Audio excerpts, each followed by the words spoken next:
Howdy, howdy.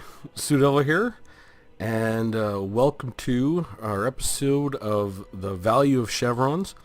I wanted to have a quick peek at the change they've made since they've dropped the Tomb Kings. One of the things they had in the patch notes is that chevrons or up experiencing your units would cost more, and it would also give you fewer points in melee defense overall. So I wanted to test this real quick, and this won't be a proper episode of the Value of Chevrons. I'll probably do a good one next time, but I'll give a little bit of tips and tricks, I think, because your chevroning up your units is actually going to change in that if you pay attention to what's going on, you'll be able to create some value. It's not as simple as finding units you can have chevrons to and just adding them for the cost in terms of getting maximum value, if that's something that's important to you. If you don't really care, well, you find some units, you add some value. I'll give you the first tip right now from what I've seen in a very short amount of time, is that the very first chevron you give any unit will maintain the value it had, very close to the value it had before. It's quite good in terms of total stat points that you get. So if you're just adding one chevron in right across the board, it's still a very good value. I wouldn't be too worried about that, but things get a little weird at different points, and depending on the units from what it looks like every unit kind of, I don't know how they reweighted everything, but there's some odd things going on. So what I did was I captured the cost of all the chevrons for these three units, a miner, a longbeard, and a hammer, prior to the Tomb Kings dropping. And then I've gone and taken a look at it again just after to see exactly how big is the impact in terms of the cost increase of chevroning up your units, and how big is the melee defense reduction. So I'm just going to go over to a spreadsheet, because that's where I've got everything, and we'll take a quick peek at it over there. Alrighty, so I tried to put this together fairly quick, so it's not the prettiest spreadsheet you're ever going to see, but basically over here we have the miners, longbeards, and hammers, the cost at every level of chevron. 0 chevrons, they cost 325 gold. Their melee attack was 18. Melee defense was 18. Their leadership 68. Vigor is that's one of the things you get when you chevron up. And we'll look at the difference. The difference is the difference in cost between the next level and the first, and the total stats you get for each level. Then the gold you spend per stat point, not including vigor and leadership, because I wanted to get a clean difference in the two states. And then we'll go to what happened after the drop of Tomb Kings, and how has that changed our stat points. So before miners, you could chevron them up all the way to rank 9, and they'd go from 325 to 500 gold. Now they go from 325 to 520 gold, which is about a total of an 11% increase in the cost of the chevrons themselves. So you can still chevron up your units. It's just increased that a little bit, and I think that's a good call, because chevrons were actually quite valuable in the last patch. The difference, and I just double checked the difference in everything. So what I wanted to see is there any difference in melee attack? And no, there isn't. No difference in leadership. The difference comes in melee defense.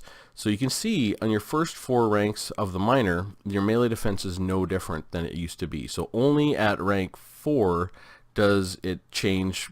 They used to be, the rank 4 miners, the old way used to be 20 and 23 for melee attack and melee defense, and now they are 20 and 22. So they have -1 melee defense at that point in the sequence, and they end up with -2 total melee defense. So it really isn't a massive amount. I mean, they go from 23 and 28 to 23 and 26 fully chevroned up, and 11% increase. Now, the increase we've seen in the cost of chevrons is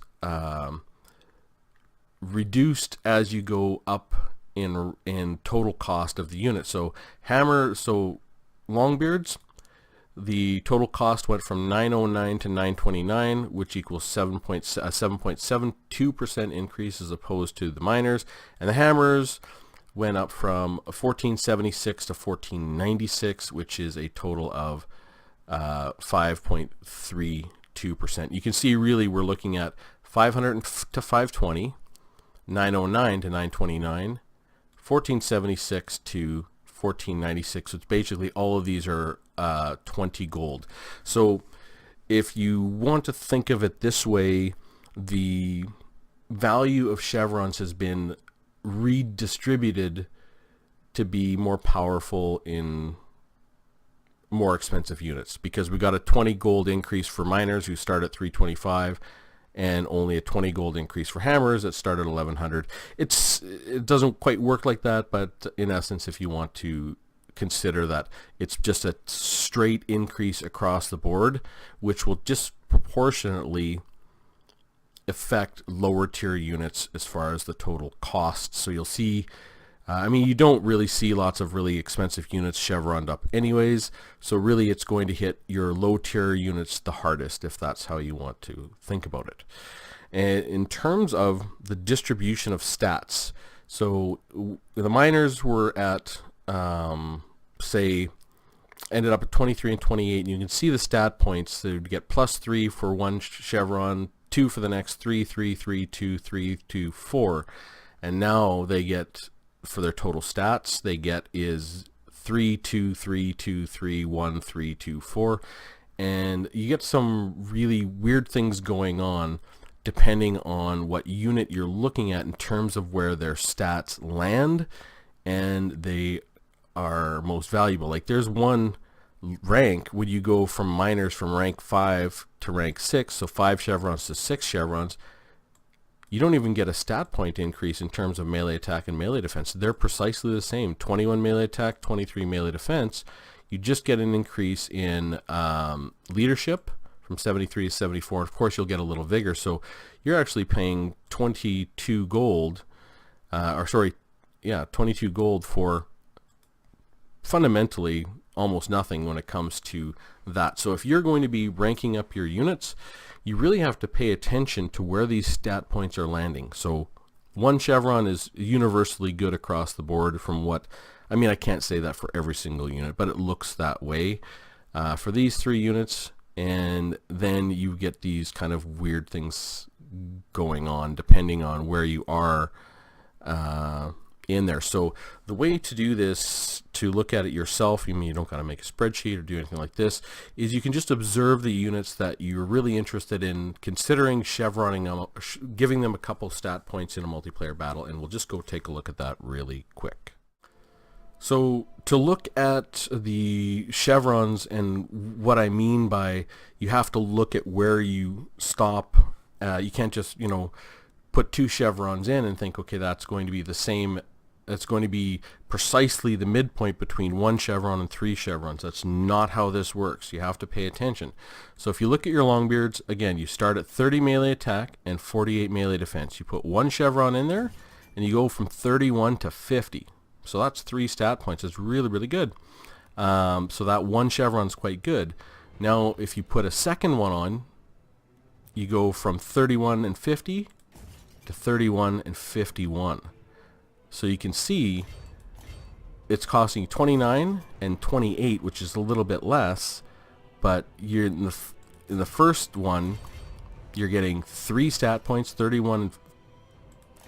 and 48 to 31 and 50, and the second one, at 28 gold, you're only getting 1 stat point from 31 melee attack and 50 melee defense to 31 and 51. So there are some quote-unquote sweet spots in every unit from what it looks like, which is actually pretty good. So if you were just going to give 1 chevron, that's a good value. If you wanted to rank your longbeards up, you wouldn't give them 2 and stop. You'd want to go to 3, because you'll go 31 and 51.